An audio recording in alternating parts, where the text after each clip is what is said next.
أشهد أن لا إله إلا الله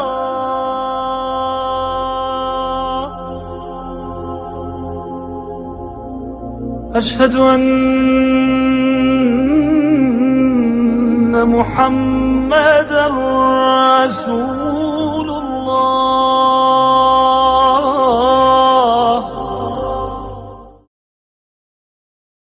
اعوذ باللہ من الشیطان الرجیم پناہ مانگتا ہوں میں اللہ کی شیطان مردود سے۔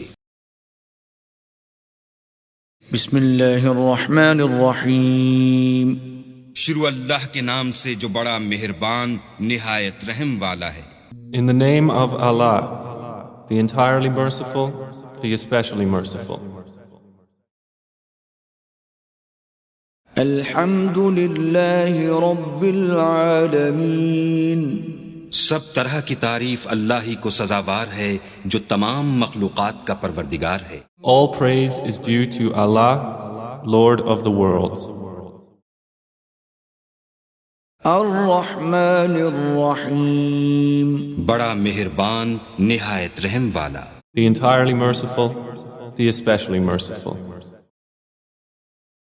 مالک یوم الدین انصاف کے دن کا حاکم، Sovereign of the day of recompense. ایاک نعبد و ایاک نستعین اے پروردگار ہم تیری ہی عبادت کرتے ہیں اور تجھی سے مدد مانگتے ہیں۔ It is you we worship and you we ask for help. اہدنا الصراط المستقیم ہم کو سیدھے رستے چلا۔ Guide us to the straight path. صراط الذین انعمت علیہم غیر المغضوب علیہم ولا الضالین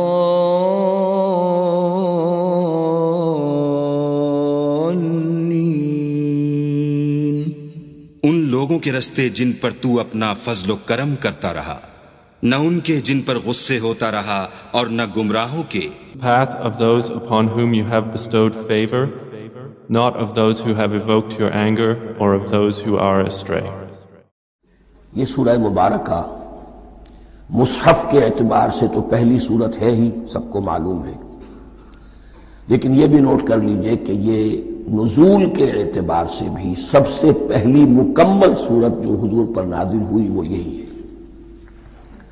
اس سے قبل متفرق آیات نازل ہوئیں، 5 آیتیں سورہ علق کے آغاز میں، کچھ آیتیں سورہ قلم یا سورہ نون کے آغاز میں، کچھ آیتیں سورہ مزمل کی ابتدا کی، کچھ آیتیں سورہ مدثر کے آغاز کی۔ 5ویں وحی تقریباً اس پر اجماع ہے کہ یہ سورۃ الفاتحہ کی ہے اور یہ مکمل سورت ہے جو حضور پر نازل ہوئی۔ سورۃ الفاتحہ کے معنی ہوئے افتتاحی سورت، فتح یفتح کے معنی ہے کھولنا، مفتاح کنجی کو کہتے ہیں، چابی کو۔ تو یہ اوپننگ سورہ آف دی قرآن، قرآن حکیم کی افتتاحی صورت۔ ویسے جیسا کہ میں تعارف قرآن کے ضمن میں عرض کر چکا ہوں، عربوں کا یہ مزاج تھا کہ جس چیز سے انہیں خصوصی محبت ہوتی تھی اس کے بہت سے نام رکھتے تھے۔ اس کے بھی بہت سے نام ہیں۔ سورۃ الفاتحہ سب سے عام ہے، لیکن الکافیہ، الشافیہ، ام القرآن، اساس القرآن، کم سے کم یہ 4 نام تو میں سمجھتا ہوں کہ ہر مسلمان کو مزید معلوم ہونے چاہیے، اور بھی بہت سے نام۔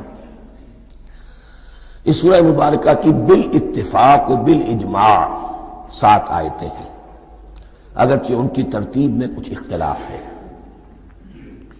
ایک رائے، یہ رائے امام شافعی کی بھی ہے اور بصرہ کے جو قراء تھے ان کی بھی ہے کہ آیت بسم اللہ بھی سورہ فاتحہ میں شامل ہے، اس کا جز ہے، وہ اس کو شامل کر کے پھر 7 آیتیں بناتے ہیں۔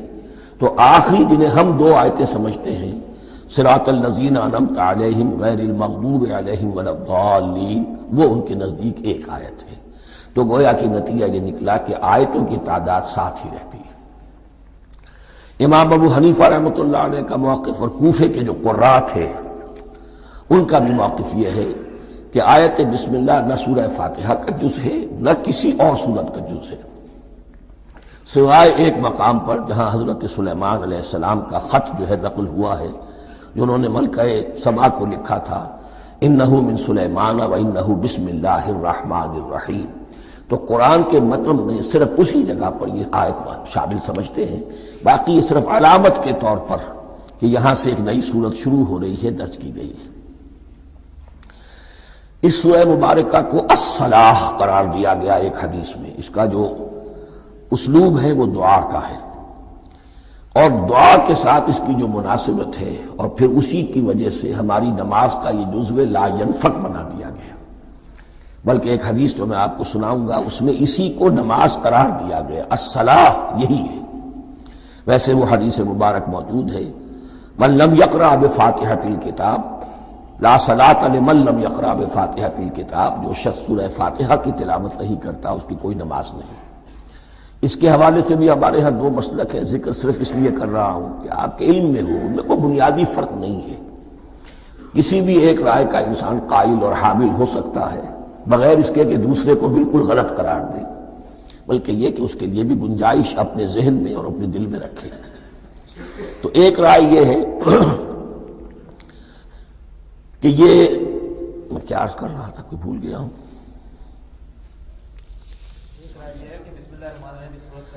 جی، اور دوسری آیت یہ ہے کہ اس کا حصہ نہیں ہے، اسی اعتبار سے یہ کہ یہ سورہ مبارکہ نماز میں پڑھی جانی ضروری ہے، لا صلاۃ لمن لم یقرأ بفاتحۃ الکتاب۔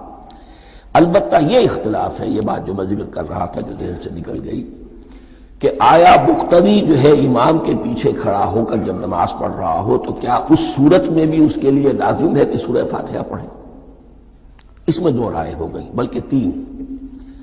ایک رائے انتہائی ہے اور وہ فقہ حنفی کی طرف منسوب ہے کہ اگر آپ امام کے پیچھے مقتدی کی حیثیت سے نماز پڑھ رہے ہیں تو کسی بھی رکعت میں آپ سورہ فاتحہ نہیں پڑھیں گے۔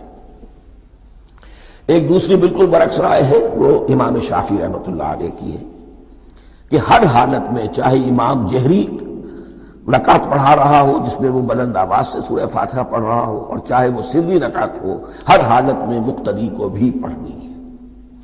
ایک تیسری رائے بین ہے، وہ امام مالک کی ہے رحمۃ اللہ علیہ، کہ جو سری رکعت ہے جس میں کہ امام بھی خاموشی سے پڑھ رہا ہے، مقتدیوں کو بھی پڑھنی چاہیے۔ جو جہری رکعت ہے جس میں کہ امام بلند آواز سے پڑھ رہا ہے، اس میں مقتدیوں کو خاموش رہ کر پوری توجہ جو ہے سننے پر صرف کر دینی چاہیے۔ اذا قرئ القرآن فاستمعوا له وانصتوا، جب قرآن پڑھا جا رہا ہو تو پوری توجہ اس کے پڑھنے پر مرکوز کر دو اور خود خاموش رہو۔ میرے اپنی رائے میں یہ تیسری رائے سب سے زیادہ صائب ہے، اور اس میں کسی طرح کی بھی کوئی پیچیدگی پیدا نہیں ہوتی۔ بہرحال اس سورہ مبارکہ کا جو اسلوب ہے میں نے عرض کیا دعائیہ ہے، البتہ قرآن مجید کے علم اور حکمت کے اعتبار سے، اس کے فلسفے کے اعتبار سے ایک بات سمجھ لینی چاہیے۔ قرآن کا فلسفہ یہ ہے کہ بنیادی ہدایت ہر انسان کے دل میں موجود ہے، بالقوہ، پوٹینشلی۔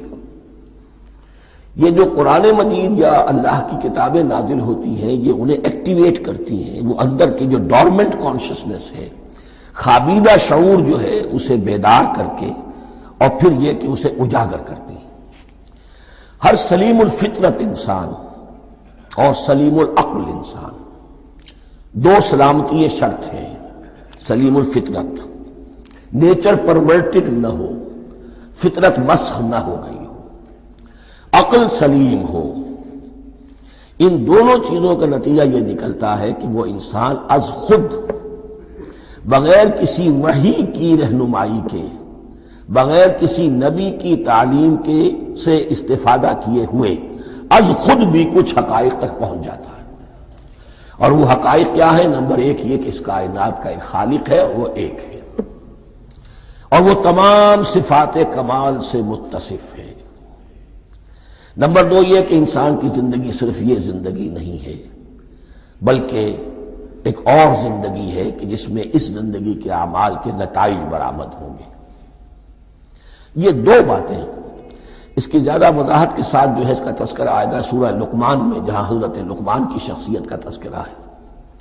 لیکن یہاں صرف یہ بات سمجھ لیجئے کہ قرآن کا فلسفہ یہ ہے کہ ہر انسان میں، ہر فرد نوع بشر میں جو اپنی ولادت کے وقت مسلم ہوتا ہے، حضور کی حدیث ہے کل مولود یولد علی الفطرہ ابواہ یحودانہ او ینصرانہ او یمجسانہ، ہر بچہ نوع انسانی کا فطرت اسلام پر پیدا ہوتا ہے، وہ فطرت کے اندر وہ ہدایت ودیت ہے۔ اب اگر وہ فطرت بس نہیں ہوئی اور عقل جو ہے وہ صحیح رخ پر کام کر رہی ہے تو ان دو حقائق تک وہ انسان خود پہنچ جائے گا۔ لیکن ان دونوں حقائق تک پہنچنے کے بعد اب وہ دست بستہ دعا کرے گا کہ اے رب اب مزید ہدایت تو مجھے عطا فرما۔ ایک تو یہ کہ میں کیا کروں کیا نہ کروں، میری عقل اس میں ٹھوکر کھا سکتی ہے، میں کسی اچھی چیز کو بری سمجھ سکتا ہوں، کسی بری کو اچھی سمجھ سکتا ہوں، تو مجھے صحیح راستہ، صحیح راہ ہدایت پر چلا۔ یہ دعا ہے جو انسان کرتا ہے جبکہ وہ ایمان باللہ اور ایمان بالآخرہ تک خود پہنچ چکا ہوتا ہے، اور یہ سمجھتا ہے کہ صحیح زندگی کا رخ یہی ہے کہ جس رب کو میں نے پہچانا ہے کہ وہ اس کائنات کا خالق ہے اور مالک ہے اور رب ہے، میں اس کی بندگی کروں، اس کی اطاعت کروں، اس کا حکم مانوں، اس کے راستے پر چلوں۔ لیکن وہ راستہ کون سا ہے؟ اس کے لیے پھر دست بدعا ہوتا ہے کہ پروردگار تو میری رہنمائی فرما۔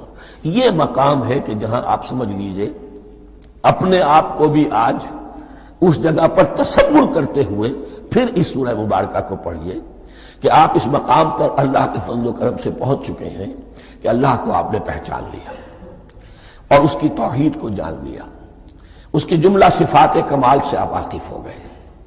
آپ یہ بھی جان گئے کہ بڑھ کر اس کے حضور میں حاضر ہونا ہے اور وہ حساب کتاب لے گا۔ پھر آپ نے یہ عہد بھی کر لیا کہ اب زندگی گزارنی ہے اس رب کی بندگی میں، اسی کی فرما برداری میں۔ اب یہاں کھڑے ہو کر آپ پوچھتے ہیں کہ اللہ مجھے وہ تفصیلی ہدایت عطا فرما، ایسا نہ ہو کہ کبھی میں کسی راستے پر چلتا ہوا کسی پگڈنڈی پر مڑ جاؤں اور وہ تھوڑی سی جو ڈیویشن ہو میرے راستے کی وہ میری عاقبت کو برباد کر دے۔ یک لحظہ غافل گشتم و صد سال راہم دور شد، اس لیے کہ ہوتا یہی ہے سیدھے راستے سے ذرا سی کوئی پگڈنڈی جو ہے تھوڑے سے اینگل پر نکلی ہے، لیکن جب چلتے جائیں گے آپ تو جتنے آگے بڑھیں گے اس پر، اس راہ صراط مستقیم سے آپ اتنے ہی زیادہ دور ہوتے چلے جائیں گے۔ یہ ہے قرآن مجید کی حکمت اور فلسفے کے اعتبار سے اس سورہ مبارکہ کا مقام۔ اب آئیے ہم بسم اللہ کرتے ہیں۔ بسم اللہ الرحمن الرحیم، شروع کرتا ہوں میں اللہ کے نام سے جو رحمان اور رحیم ہے۔ اس پر کچھ گفتگو ہو چکی ہے تعارف قرآن کے ضمن میں کہ رحمان اور رحیم دو نام ہیں کہ جو رحمت کے مادے سے نکلتے ہیں۔ رحمان میں اللہ تعالیٰ کی رحمت کا جوش، ہیجانی کیفیت، طوفانی کیفیت، اور رحیم میں اللہ تعالیٰ کی رحمت کا دوام اور تسلسل۔ یہ دونوں کیفیات اللہ کی رحمت میں بیک وقت موجود ہیں، جس کا ہم تصور نہیں کر سکتے۔ ہم سمندر کو دیکھتے ہیں، متلاطم سمندر ہے، اس میں ہیجان ہے، طوفان ہے۔ دریا کو دیکھتے ہیں کہ وہ سکون کے ساتھ چل رہا ہے، خاموشی سے چل رہا ہے، بہہ رہا ہے، بس تسلسل کے ساتھ بہہ رہا ہے۔ ہم ان دونوں کیفیات کو علیحدہ علیحدہ دیکھتے ہیں تو ہمارا ذہن ان دونوں کو بیک وقت اس کا تصور نہیں کر سکتا، تخیل ممکن نہیں۔ لیکن اللہ کی رحمت کی یہ دونوں شانیں مستقلاً ہر وقت موجود ہیں بیک وقت، اسی لیے ان دونوں کے درمیان کہیں حرف عطف نہیں آئے گا۔ بسم اللہ الرحمن الرحیم، الحمد للہ رب العالمین۔ کل حمد، اور حمد کو ذہن میں رکھ لیجئے، حمد مساوی ہے تعریف جمع شکر۔ عام طور پر ترجموں میں ایک لفظ لایا جاتا ہے، کل تعریف اللہ کے لیے، یہ کافی نہیں ہے۔ تعریف آپ کسی شے کی کر سکتے ہیں جس میں کوئی حسن ہے، خوبی ہے، کسی بھی اعتبار سے، خواہ آپ کو اس کے حسن و خوبی سے کوئی فائدہ حاصل نہیں ہو رہا۔ ایک پھول ہے، بہت خوبصورت ہے، بس ٹھیک ہے، خوبصورت ہے، آپ نے کہا، تعریف کر دی۔ شکر کرتے ہیں آپ اس شے کا جس سے آپ کو کوئی فائدہ پہنچا ہو، استفادہ ہوا ہو، آپ کی کوئی ضرورت پوری ہوئی ہو، آپ کی کوئی مشکل رفع ہوئی ہو۔ اور آپ دیکھیں گے کہ حمد میں یہ شکر کا پہلو غالب ہے۔ جتنی بھی دعائیں ہیں حضور سے منقول شکر کے مقام پر وہاں حمد آتا ہے. بھوک لگی ہوئی تھی، کھانا کھایا، الحمدللہ الذی اطعمنی وسقانی. اب یہاں دیکھیے ترجمہ تعریف نہیں، شکر ہے اس اللہ کا جس نے مجھے کھلایا اور پلایا. آپ بیت الخلاء سے باہر آئے، نجاستیں آپ سے دور ہو گئی، طبیعت میں انشراح ہوا. الحمدللہ الذی اذھب عنی الاذی وعافانی. وہ شکر ہے اس اللہ کا جس نے اذیت بخش چیزیں مجھ سے دور کر دی اور مجھے عافیت بخشی. تو یہ الحمدللہ رب العالمین اللہ تعالیٰ کا حسن و کمال اور حسن و جمال اپنی جگہ بھی اس انتہا کا ہے کہ جتنی تعریف اس کا حق ہے ہم کر ہی نہیں سکتے، لیکن اس کے احسانات اور انعامات ہم پر اتنے ہیں کہ ہم ان کو بھی گن نہیں سکتے. لہذا ایک ہی احساء ہم نے کر دیا الف لام کے ساتھ، الحمدللہ رب العالمین. تمام تعریفیں اور کل شکر اللہ کے لیے ہیں کہ جو تمام جہانوں کا پروردگار ہے، رب ہے، مالک ہے. رب میں ایک مفہوم ہوتا ہے ربوبیت کا، اور اس میں مفہوم شامل ہوتا ہے تربیت کا، ربیانی صغیرہ. تو مالک ہونا اور تربیت دینا. آپ جس شے کے مالک ہوں گے آپ چاہیں گے اس میں بڑھوتری ہو، اس میں اضافہ ہو، وہ نشو و نما پائے. تو یہ دونوں چیزیں آپس میں ایک دوسرے کا جڑی ہوئی ہیں، پروردگار بھی اور مالک بھی. عام طور پر عربی میں رب کا لفظ مالک کے لیے آتا ہے، رب البیت، رب الدار، رب المال. تو مالک وہاں پر ظاہر بات ہے کہ اس سے مراد کیا ہے؟ مال والا، گھر والا، گھر کا مالک. تو کل شکر اور کل تعریف اس اللہ کے لیے ہے جو تمام جہانوں کا مالک بھی ہے اور پروردگار بھی ہے. الرحمن الرحیم، رحمان ہے اور رحیم ہے. اب دوبارہ اس کی میں وضاحت نہیں کروں گا. مالک یوم الدین، یوم دین کا مختار مطلق ہے. دین عربی زبان میں کہتے ہیں بدلے کو. دناہم کما دانو کما تدینو تو دانو، یہ کہاوت ہے. جیسے اردو میں ہم کہتے ہیں جیسا کرو گے ویسا بھرو گے، کما تدینو تو دانو.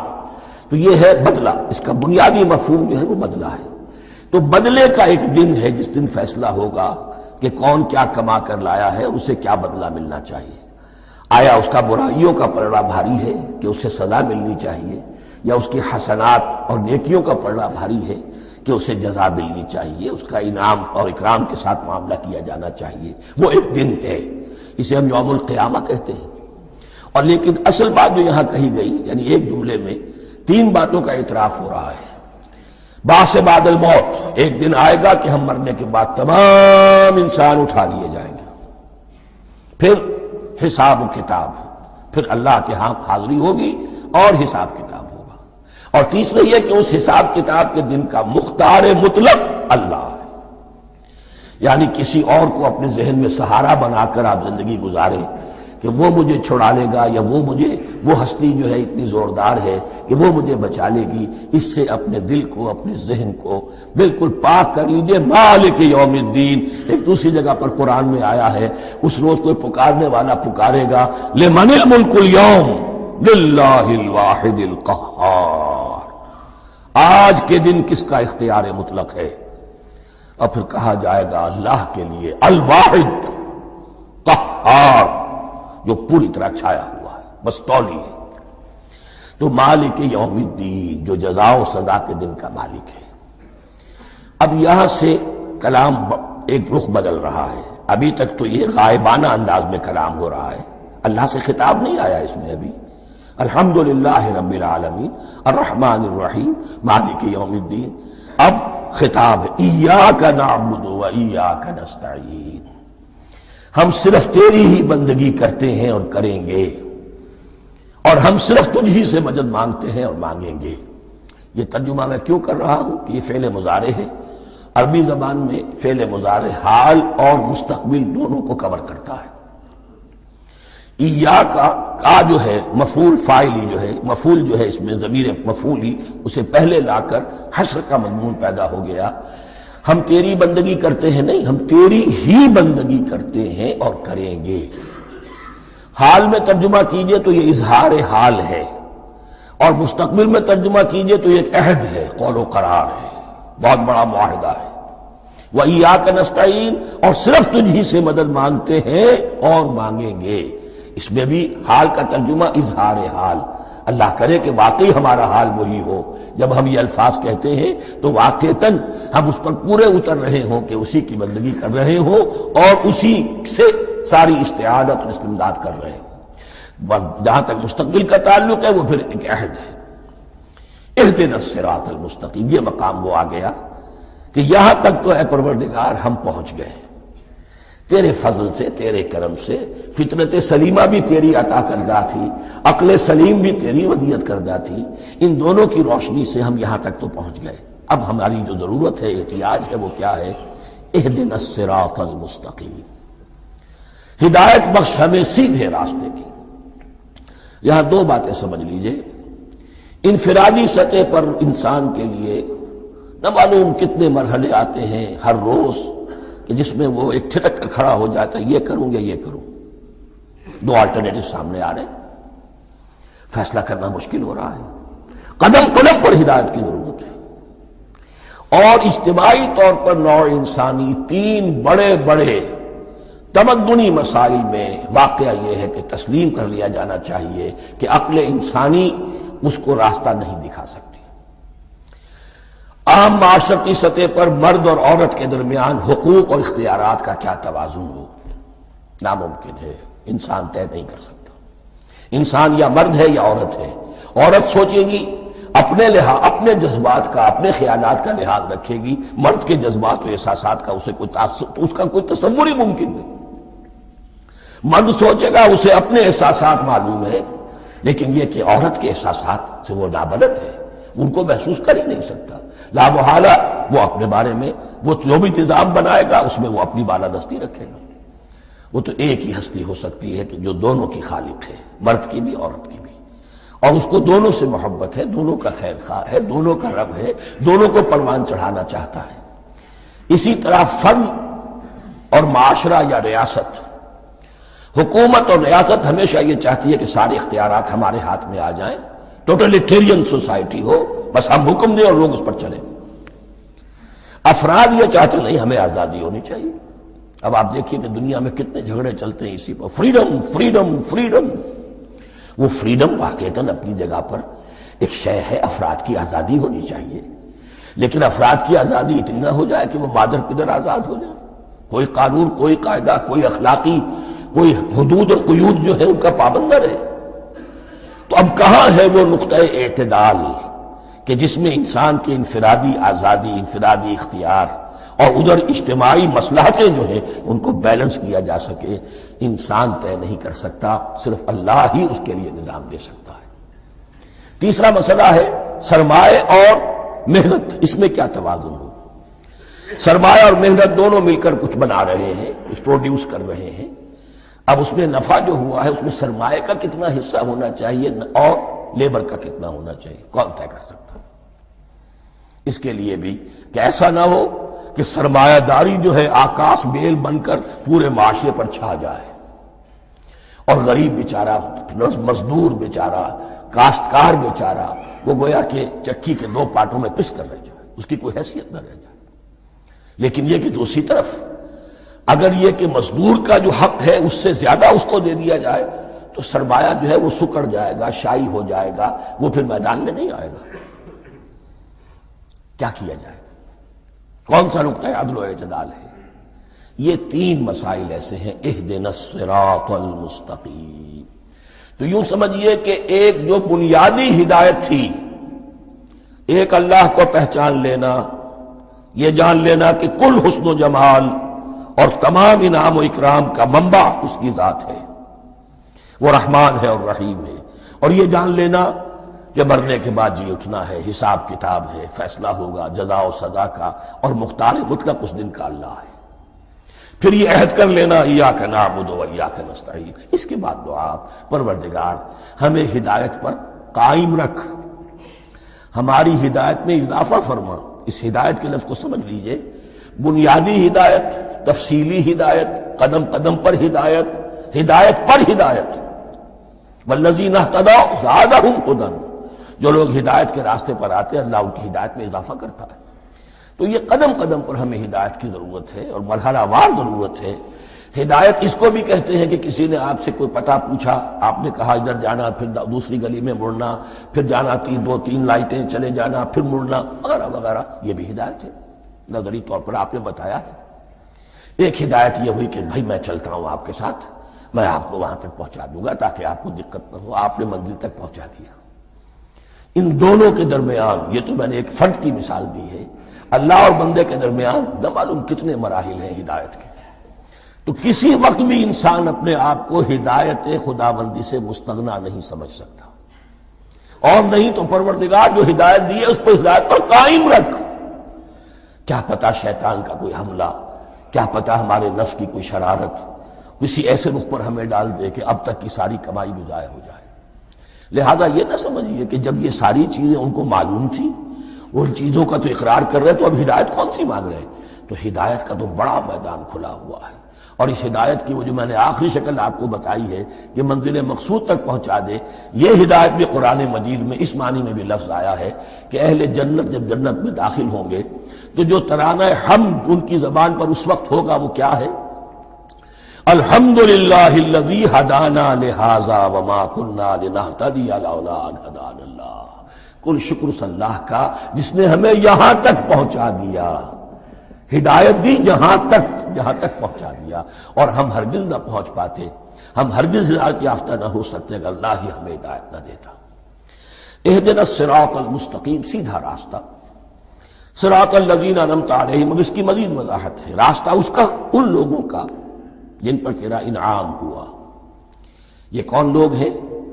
اس کی وضاحت آپ کو ملے گی سورہ نساء میں، من یطع اللہ والرسول فاولئک مع الذین انعم اللہ علیہم من النبیین والصدیقین والشہداء والصالحین۔ چار طبقات ہیں منعم علیہم جن پر اللہ کا انعام ہوا ہے۔ چوٹی پر انبیاء کرام، اس کے بعد صدیقین کرام، اس کے بعد شہداء عظام، اس کے بعد عام صالح مسلمان، صالح ہو۔ یہ بیس لائن ہے، اس سے اوپر کا درجہ شہداء کا ہے، اس سے اوپر کا درجہ صدیقین کا ہے، اور پھر اس سے اوپر کا درجہ انبیاء کا ہے۔ انبیاء میں سے پھر وہ بھی ہوتے ہیں کہ جو اولو العزم میں من الرسل ہیں، لیکن یہ چار طبقات ہیں، ان کے راستے پر ہمیں چلا۔ غیر المغضوب علیہم ولا الضالین، جو مغضوب علیہم نہیں ہوئے، جن پر تیرا غضب نہیں ہوا، اور غضب ہوتا ہے ان پر کہ جو ہدایت کے واضح ہونے کے بعد ہدایت کو ترک کر دیں، وہ ہے مغضوب علیہم۔ جنہیں ہدایت مل گئی ہو، ہدایت کو پہچان لیا ہو، پھر اپنی شرارت نفس کی وجہ سے، اپنی نفسانیت کی وجہ سے، اپنے تکبر کی وجہ سے، اپنے حسد کی وجہ سے وہ اس حق کو رد کر دیں، اس کو ترک کر دیں، ان پر اللہ کا غضب آتا ہے۔ اور اس میں اس کی بہت بڑی مثال تاریخ کے اعتبار سے یہودی ہے۔ اللہ نے انہیں ہدایت دی، کتابیں عطا کی، تورات، انجیل، زبور، سینکڑوں نبی ان میں مبعوث کیے، 1400 برس تک نبوت کا تار ٹوٹا ہی نہیں، مسلسل۔ ابتدا میں بھی 2 نبی، موسیٰ اور ہارون، اور اختتام پر بھی 2 نبی، عیسیٰ اور یحییٰ علیہ السلام، اور ان کے مابین کوئی لمحہ نہیں آیا ہے تاریخ بنی اسرائیل میں جبکہ کوئی نہ کوئی نبی موجود نہ ہو۔ لیکن انہوں نے اپنی شرارت نفس کی وجہ سے ہدایت تورات سے بھی منہ موڑا، اور پھر سب سے بڑی بات یہ کہ ہدایت محمدی سے، ہدایت قرآنی سے بھی صلی اللہ علیہ وسلم منہ موڑا، وہ ہے مغضوب علیہم ولا الضالین، اور نہ ہی گمراہ ہوئے۔ یہ لفظ جو آتا ہے عربی زبان میں گمراہ کا بھی ہے اور تلاش حق میں بھٹکنے والے کا بھی ہے۔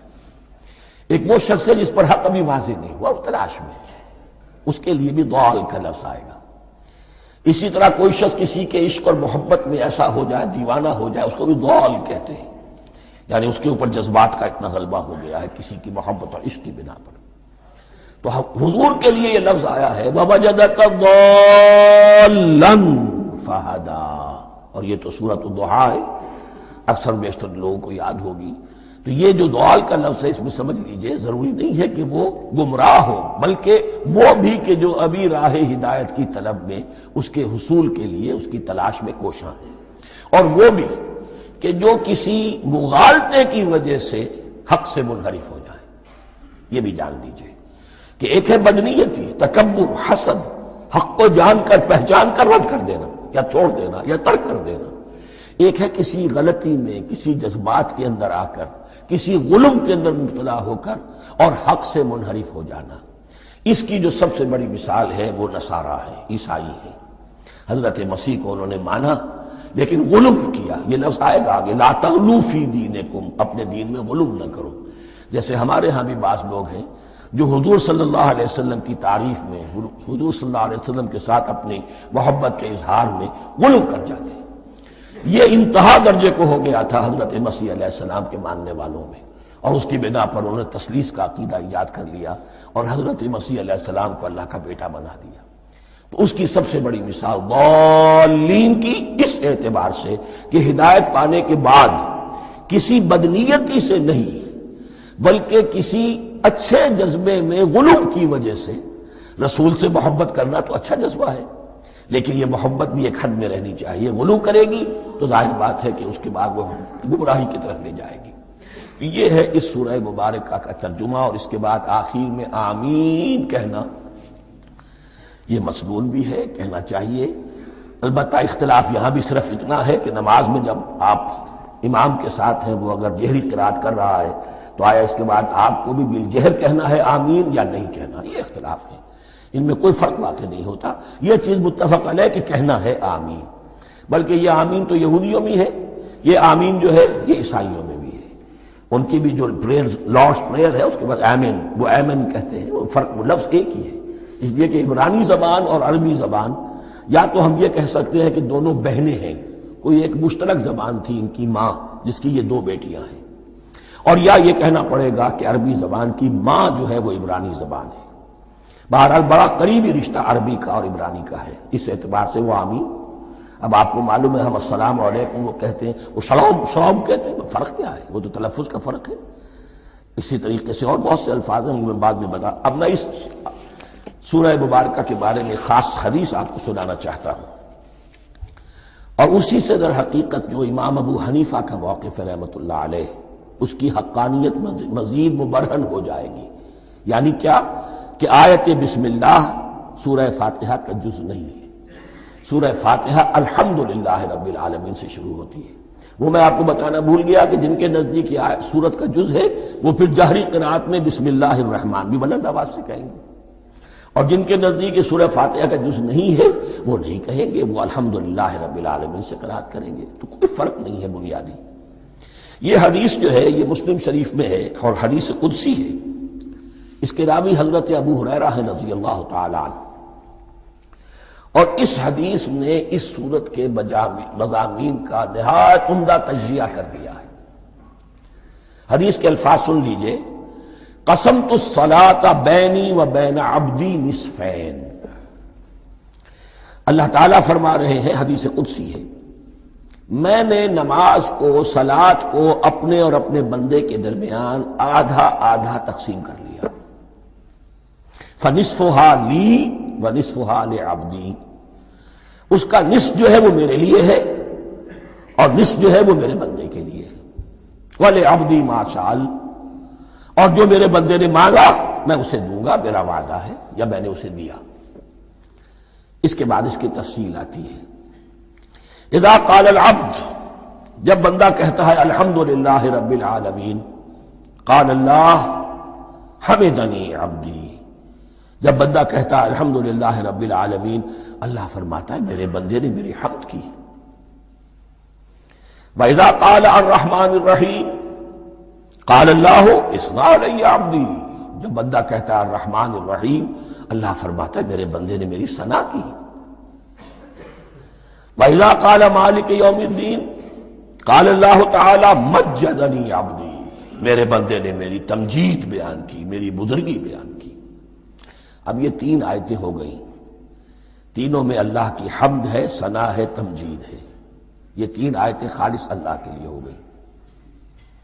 اب چوتھی آیت آئی، ایاک نعبد و ایاک نستعین، اس کے بارے میں جب بندہ کہتا ہے اذا قال العبد ایاک نعبد و ایاک نستعین، قال اللہ تعالی ھذا ما بینی و بین عبدی ولعبدی ما سأل، یہ میرے اور میرے بندے کے درمیان ہے. یہ تو یوں سمجھیے کہ یہ گرا لگ گئی ہے میرے اور میرے بندے کے مابین. اس نے مجھ سے قول و قرار کیا ہے، اس نے میری بندگی کا اعتراف کیا ہے، اس نے تسلیم کیا ہے کہ میری ہی بندگی کرتا ہے اور کرے گا، اور مجھ سے مدد چاہیے ہے. ھذا ما بینی و بین عبدی، یہ معاہدہ ہے. معاہدہ دو فریقوں کے مابین ہوتا، یہ میرے اور میرے بندے کے مابین ہے. وَلِ عَبْدِي مَا سَأَلَ، اور میں نے اپنے بندے کو دیا جو اس نے مانگا. وہ میری مدد چاہتا ہے، میری مدد اس کے شامل حال رہے گی. فَإِذَا قَالَ، اور جب بندہ کہتا ہے اهْدِنَا الصِّرَاطَ الْمُسْتَقِيمَ صِرَاطَ الَّذِينَ أَنْعَمْتَ عَلَيْهِمْ غَيْرِ الْمَغْضُوبِ عَلَيْهِمْ وَلَا الضَّالِّينَ، قال اللہ تعالی ھذا لعبدی ولعبدی ما سأل. یہ تین آیتیں یہ میرے بندے کے لیے. اهدنا الصراط المستقیم، اسی صراط مستقیم کی وضاحت ہے مثبت. صراط الذین انعمت علیہم، اسی صراط المستقیم کی وضاحت ہے منفی انداز میں غیر المغضوب علیہم ولا الضالین. یہ سب میرے بندے کے لیے ہے اور میں نے اپنے بندے کو دیا جو اس نے مانگا. اس کو میں نے ایک مرتبہ یہ ترازو کی شکل میں اس کو لکھوایا تھا. دیکھیے یہ ایاک نعبد و ایاک نستعین، یہ ہے وہ ترازی کی وہ ڈنڈی. واو جو ہے ایاک نعبد و ایاک نستعین، واو جو ہے گویا کہ وہ مٹھ ہے جس سے کہ ترازو کو پکڑا جاتا ہے. ادھر ایک پلڑا ہے جس کی تین آیتیں ہیں، الحمدللہ رب العالمین الرحمن الرحیم مالک یوم الدین. اس کا نتیجہ کیا نکلا؟ ایاک نعبد. آپ نے شاید یہ سنا بھی ہو، ایک بہت ہی عمدہ قرات کا جو ریکارڈ ہے قاری عبدالباسط عبدالصمد کا، وہ یہیں سے چل کر سورہ فاتحہ کی قرات کر کے ایاک نعبد پر آ کر رکتا ہے. الحمدللہ رب العالمین الرحمن الرحیم مالک یوم الدین ایاک نعبد. گویا کہ یہاں یہ صورت بالکل ہاف ہو گئی ہے. تین آیتوں میں اللہ کی حمد ہے، ثنا ہے، تمجید ہے، جس کا نتیجہ ہم تیری ہی بندگی کرتے ہیں، تیری ہی اطاعت کریں گے. لیکن اب اس کے بعد سوال ایاک نستعین، اسی کی جو استعانت کیا درکار ہے ہمیں؟ ہدایت. ہدایت سب سے بڑی استعانت ہے، ہدایت ہی تو سب سے بڑی مدد ہے. اهدنا الصراط المستقیم صراط الذین انعمت علیہم غیر المغضوب علیہم ولا الضالین. یہ ایاک نستعین کے حکم کے ساتھ یہ تین آیتیں آ گئیں. اهدنا الصراط المستقیم صراط الذین انعمت علیہم غیر المغضوب علیہم ولا الضالین. قسمت الصلاة بینی و بین عبدی نصفین فنصفها لی ونصفها لعبدی ولعبدی ما سأل. اللہ تعالیٰ اس سورہ فاتحہ کا جو اصل مفہوم ہے وہ بھی ہمارے ذہنوں پر، ہمارے شعور کی سطح پر اسے اجاگر کیے رکھے. ہمیں توفیق دے کہ جب بھی پڑھیں، جب بھی سنیں تو وہ کیفیت اگر ہو جائے. اس لیے کہ ایک حدیث ہے کہ الصلاۃ معراج المومنین، نماز تو اہل ایمان کے حق میں معراج کے درجے میں ہے. اس حوالے سے ہم یہ سمجھ سکتے ہیں کہ کوئی وقت ایسا آ سکتا ہے کہ انسان کو واقعتاً، روح انسانی واقعتاً اللہ کے یہ جواب سنے. انہونی بات نہیں ہے. ہوتا ہے خطاب آخر، اٹھتا ہے حجاب آخر، کرتے ہیں خطاب آخر. یہ تو ہوتا ہے. مخاطبہ الہی ہے تو میں نے عرض کیا کہ ثابت ہے. مخاطبہ، محادث اور تحدیث اللہ بندوں سے کلام کرتا ہے. خیرکم من تعلم القرآن وعلمہ، یہ حدیث ہے بخاری شریف کی، اصح الکتب بعد کتاب اللہ. تم میں سے بہترین لوگ وہ ہیں جو قرآن سیکھے اور سکھائے. کیا اس پر آپ کا یقین ہے؟ کیا تم نے قرآن کو اہمیت دی؟ عربی اتنی نہ سیکھی کہ قرآن سمجھ سکو، انگریزی اتنی پڑھ لی کہ انگریزوں کو پڑھا دو. یہ لمبا فکریہ ہے. آپ سے پوچھ ہوگی، تمہارے سامنے تو بیان کیا گیا تھا، تمہیں تو قرآن مجید کے حقوق بتائے گئے تھے، تمہارے سامنے تو قرآن مجید کے معنی بیان کیے گئے تھے، تم نے کیا کیا؟ پڑھو میری کتاب کو اور سمجھو اسے اور سمجھاؤ، لگ جاؤ اس کے اندر. اور اگر آپ کا ایمان نہیں ہے کہ یہ ہائیسٹ کیریئر ہے تو آپ کا اللہ پر کوئی ایمان نہیں، اس کے رسول پر کوئی ایمان نہیں۔ یہ سارا کچھ آپ کو وارن کرنے کے لیے ہے۔ وارن کیا جواب دیں گے اللہ کے ہاں؟ مجھے یہ بتائیے۔ Did you believe that Quran is my word? اگر آپ کا جواب یس میں ہے، Did you take the trouble of understanding it? کیا جواب ہے؟